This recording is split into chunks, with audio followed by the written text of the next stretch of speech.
คืนเนาะเราบุรีเลย ให้เป็นเดือนเป็นซานพี่น้องเนาะนักบ่เพิ่นบ่จักมีแนวสิเว้าเนาะเท่ากับเคยรู้จักกันมาก่อนเนาะว่าเนาะก็ยินดีนำเด้อเนาะเป็นเดือนเป็นซานนั่นแหละเนาะให้เจ้าจังก็ถือไม่เท่ายอดทองกระพองยอดเพชรเพิ่นว่าเนาะครับแขนเราใหญ่โพดพี่น้องเนาะ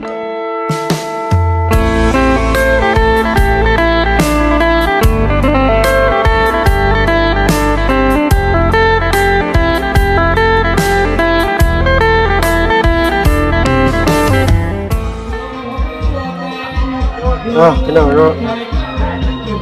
เป็น EP ที่2กันแล้วกันไปเลยนะว่าพิธีบายสีสู่ขวัญไปเลยเนาะบายกระบ่าวในเจ้าสาวไปเลยเนาะเสียงเพลงข้างหลังนี่ก็ดังแน่เลยนะก็โดดพอไปเป็นอะไรเนาะ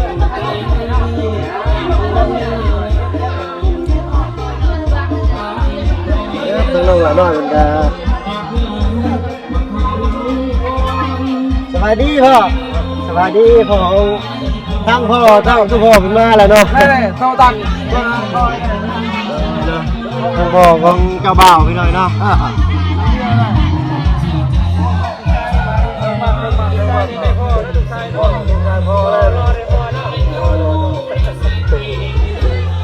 พ่อเราก็เป็นคน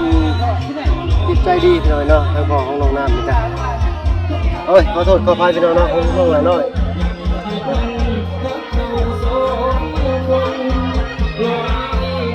ได้อยู่ดิเนาะเสียงกองเสียงรำอยู่เลยเนาะ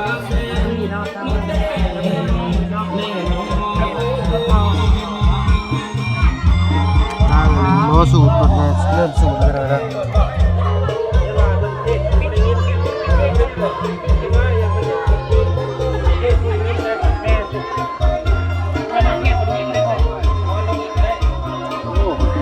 หมอพนมเทียนไปเลยเนาะบ้านหลังนี้ขึ้นมาได้เพิ่นก็เลยลงเม็ดลุ่มเอาไปเลยนะ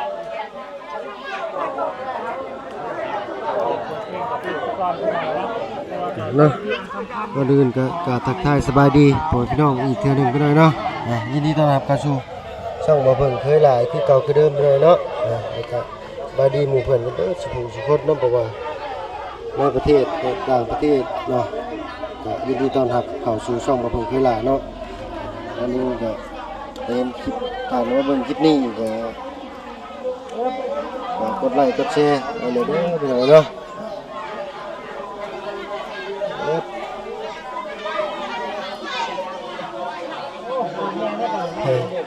เตรียมโบกเลยพี่น้องเนาะ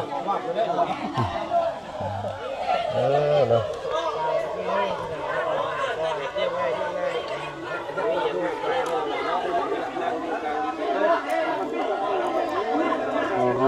กระบ่าวไปเลยเนาะ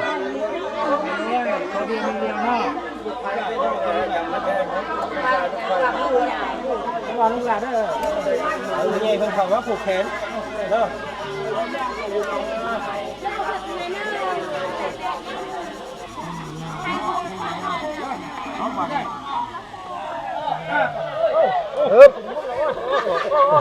ตาบ่อยน้ำเหล่าได้เหรอแซ่บรสดีนี่น้ำห้อนบ่เรือสาเซเรือแม่น้องซาลาพี่น้องนะ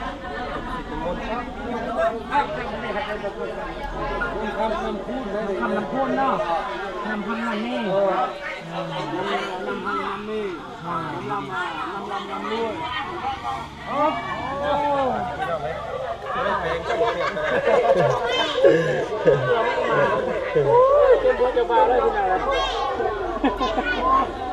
เดี๋ยวบไดแป้งบ่สร้างว่าพี่น้องขอบคุณเอาให้แม่เพิ่นเข้าเนี่ยปีกแม่เข้าแน่ปีกแม่เจ้าสาวแน่ตัวต่อกันก็ได้อยู่นะ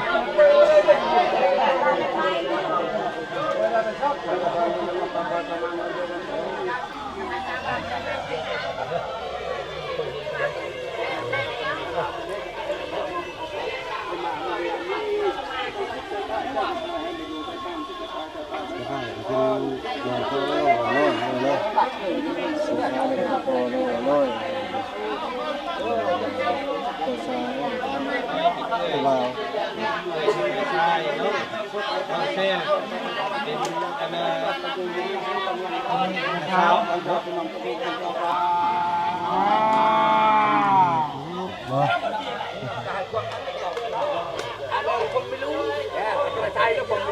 ผมไม่รู้ก็มา ว่าคนไทยว่าซัมมันลูฉันไม่รู้ฉันไม่รู้ภาษาไทยเนาะ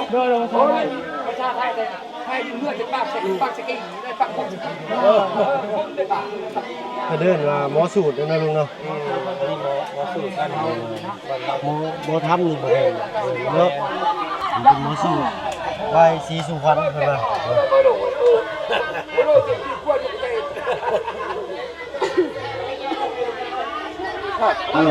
เนาะตามนี่เด้อพี่น้องเนาะทักเคยทำยาเด้อมาร่วมกันเด้อเนาะนะเนาะมันคือมันตอนใหม่เนาะ คือขอตอบแทนแล้วไปเลยนะ เนาะ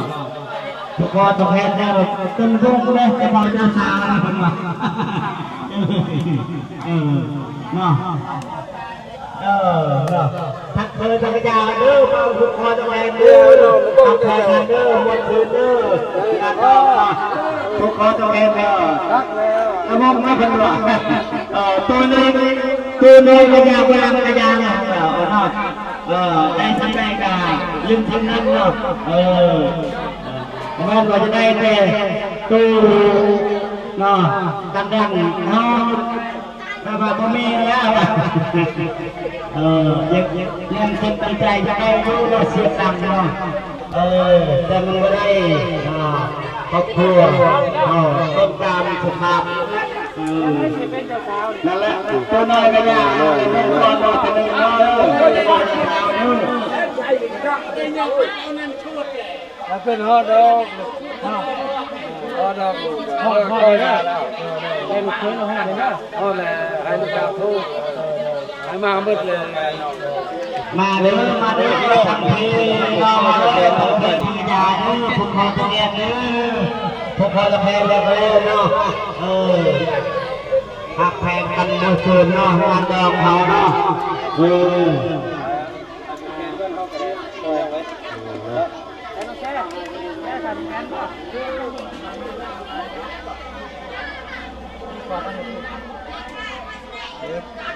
ถูกสองผู้เมียเพิ่นนั่นแหละเนาะมันก็ได้สองเส้นกันเลยเนาะงานเป็นพิเศษมั้ยเนาะบ่ฮู้เหรอบ่ฮู้อย่างเดียวนี่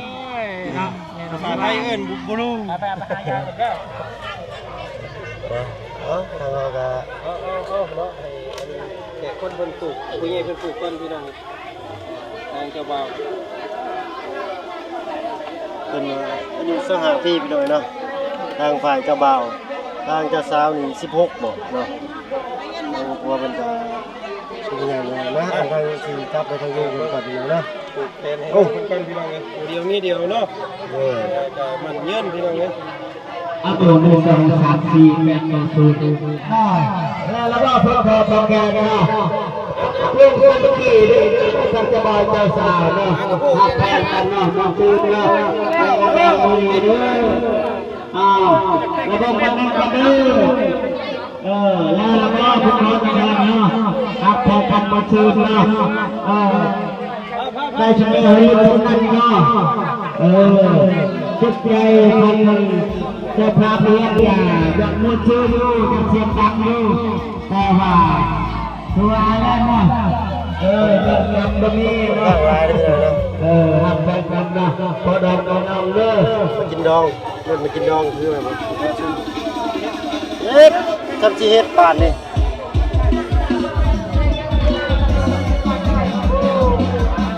ได้อยู่บ่ได้เนาะเพลงเนาะ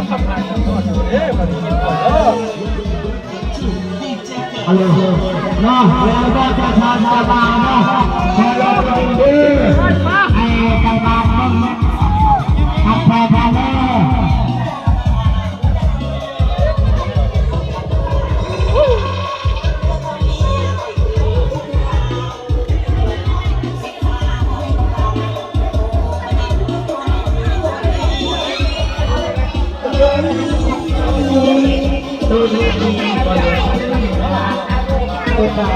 โอเคตั้งมาเพิ่งก็ได้มา2 เส้นครับพี่น้องมาพี่น้องทางเฮาก็ทำนี่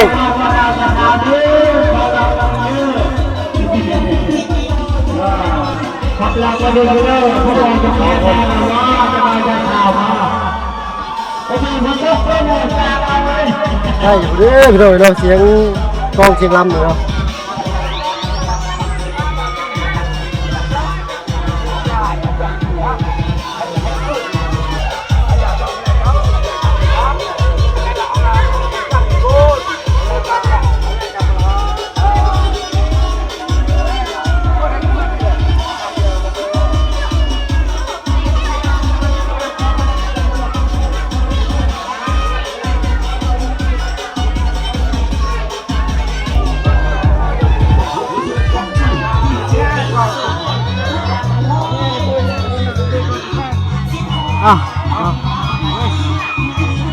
เอาหกแล้วเอาหกกันเจ้าผู้ก่อนเป็นนักถ่ายทางยุ่งเป็นย่างก่อนพี่น้อยเนาะถ่ายทางยุ่งเป็นผู้ก่อนเนาะ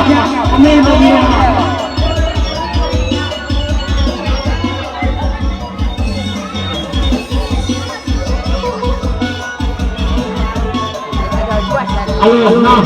จะฟังหมดเฮ้ยระวังเลยระวังมือเริ่มจะพาไปได้ทุกวันเนา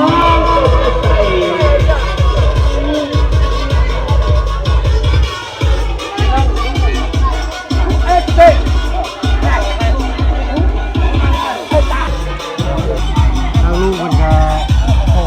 สิ้นมาทีเรียบร้อยไปหน่อยเนาะยอมพอยอมบ่ได้แล้วบ่ได้ไล่ขาวยอมวายขาวปี90ซ้ำเนาะปี40นี่ยังเบาๆอยู่เลยเนาะโอ้โจ๊กกันเป็นยังเก่งนี่เนาะโลบ่ได้ได้มันขึ้นขา มันได้ที่เลยบ่ลืมลูกค้าเลยเนาะเฮ็ดนำกันได้บาทสมชิดรอดบ่รอดเลย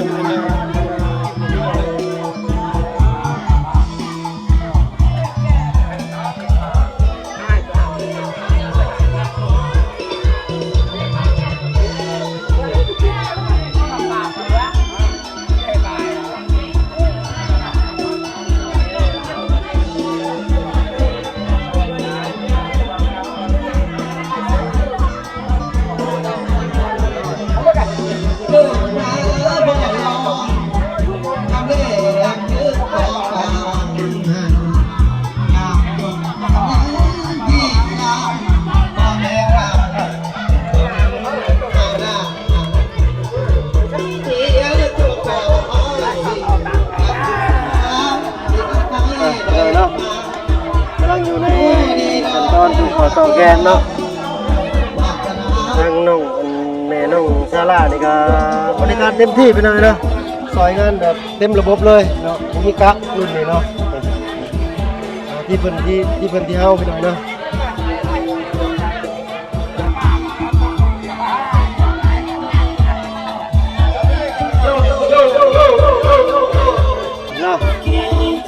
ทางลุงจันกับผู้ผ่านไปแล้วเนาะทางเบาบุญเป็นหน่อยเนาะ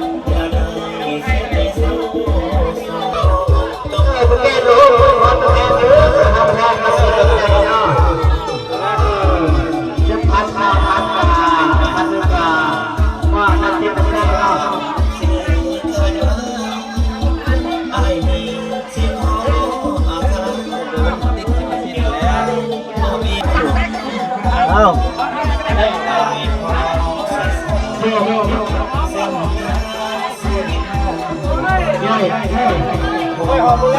ไข่หอมกับหอมบาดนี้แล้วเนาะ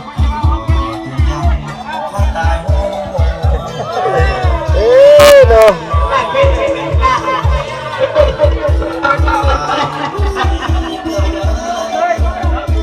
พ่อของเจ้าสาวว่าพ่อต้องแค่เลยจะเบาได้จะมาจะข่าวได้ว่าคุณคนแทนคนว่าเคยธรรมดาเด้อระบบปกติ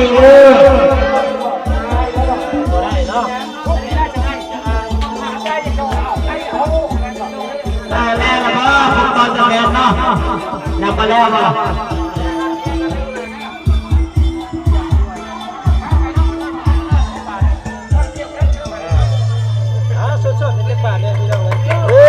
ยังได้ยังว่าเพิ่งยังไม่ได้ยังด้วยถ้าว่าเพิ่งก็สิต้องไปผูกคอต่อแขนในทางเจ้าบ่าวกับเจ้าสาวกันไปหน่อยเนาะโอ้ไปทางนี้พี่หน่อยเนาะ แล้วก็จะมาประชาชนแล้วก็ทุกคนจะแพ้เนาะเราอยู่ที่ดีเลยคืนเนาะเราดีเลยให้เป็นซานพี่น้องเนาะนักบ่เพิ่งบ่จักมีแนวสิเว้าเนาะกับเคยรู้จักกันมาก่อนเนาะมาเนาะก็ยินดีนำเด้อเนาะเป็นซานนั่นแหละเนาะให้เจ้าจังก็ถือไม่เท่ายอดทองกระมองยอดเพชรเพิ่นเลยเนาะแขนเราใหญ่พอพี่น้อยเนาะเจ้าเป็นอ้ายหรือเป็นน้องของมันหลานน้อยเจ้าเป็นอ้ายหรือเป็นน้องของหลานน้อยเป็นอ้ายพอเพิ่งเป็นคลิปแรกครับชื่อโจพี่น้องเนาะเป็นทางอ้ายของน้องหลานน้อยเพิ่นเนาะมาทางเจ้าสาวบัดนี้เนาะอันในคือกันคือไม่เท่ายอดทองกระมองยอดเพชรคือเก่าแหละเนาะทางน้องวายเพิ่นก็แลซอยกันทำมาหากินเนาะสร้างสาเป็นเรือนเป็นซานพี่น้อยเนาะเอ้าพวกจะบ้านร้านจะเมืองเด้อเนาะ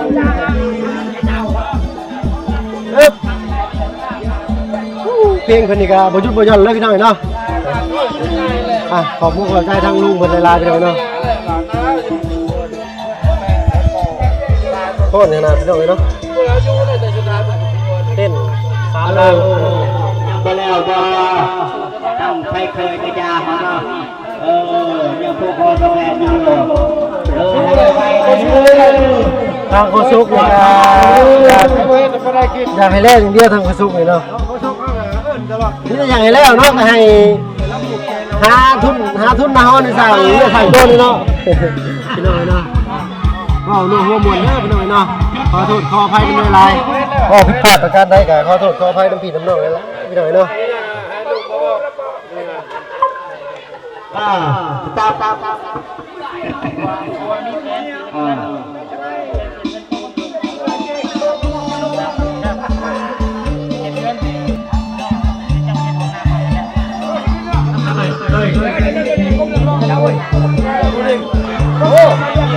ขนมเบ้งนี่ครับเป็นขนมเบ้งพลาสติกอ้าวเนาะ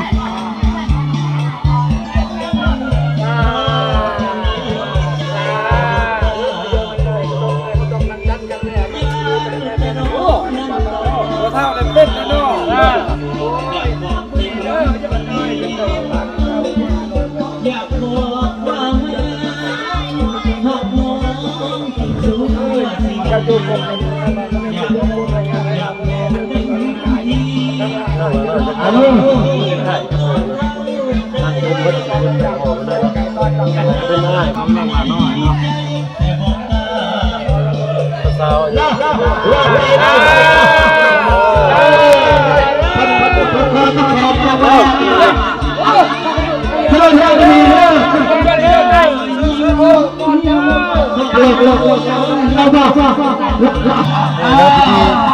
สำคัญก็คือ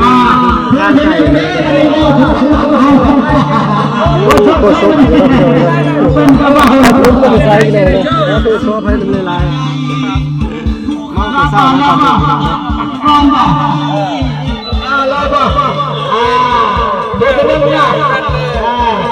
แบ่งใจเอาเสียใจมวนจังเนาะ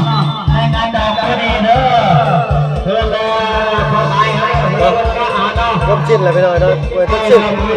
ชิ้นขอโทษขออภัยน้ำพี่น้ำน้องแล้วพี่น้องเนาะเพราะว่าพี่ต้องกับแล้วร้อยเนาะเขาซุกกันทีเนาะเขาถ่ายรูปครับอยากขับไปก็ไม่งานเลยหรอไม่ได้ทับใจแล้วนะกลับได้ป่ะโอ้ย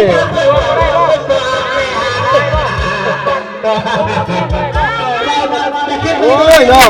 ตัวเมียก็สิอาย เดินสอง เจ็บไปเลยเป็นไงหมอเด้อพันก่อนเนี่ย เนาะ เรื่องนะ เป็นลายเนาะอันนี้ก็เป็นทางกันโอ้ยิ้มเพิ่นนี่ก็คือพ่อของน้องหลาน้อยเลยพี่น้องเนาะครับบ่ค่อยปากเนาะ เรากับคนนอนคืนนี้พอจะนอน ที่ว่าเราบ่ได้นอนกับบ่จักเนาะ แล้วเมื่อย เอ้าเฮ็ดบาดนี่เนาะและทางแขกคนก็เริ่มทยอยหาตัดแรงบ่นั่งเลยเนาะเนาะเอ้าสำหรับคลิปนี้ก็ได้เวลาสมมาพาควรแล้วพี่น้องเนาะก็คือสิขอตัวลาซะเพียงส่ำนี้พี่น้องเนาะทางเฮาก็สิได้เดินทางมุ่งหน้าไปทางอื่นต่ออีกพี่น้องเนาะเวียกงานก็ยังค้างคาอยู่พี่น้องเนาะทางประตู7ปีก็เข้าไปเมื่อวานนี้เพิ่นก็บ่ได้อยู่พี่น้องเนาะเอ้าสำหรับคลิปนี้ลาแล้วพี่น้องเนาะพอกันคลิปหน้าเอาเป็นว่าสบายดีพี่น้องเนาะ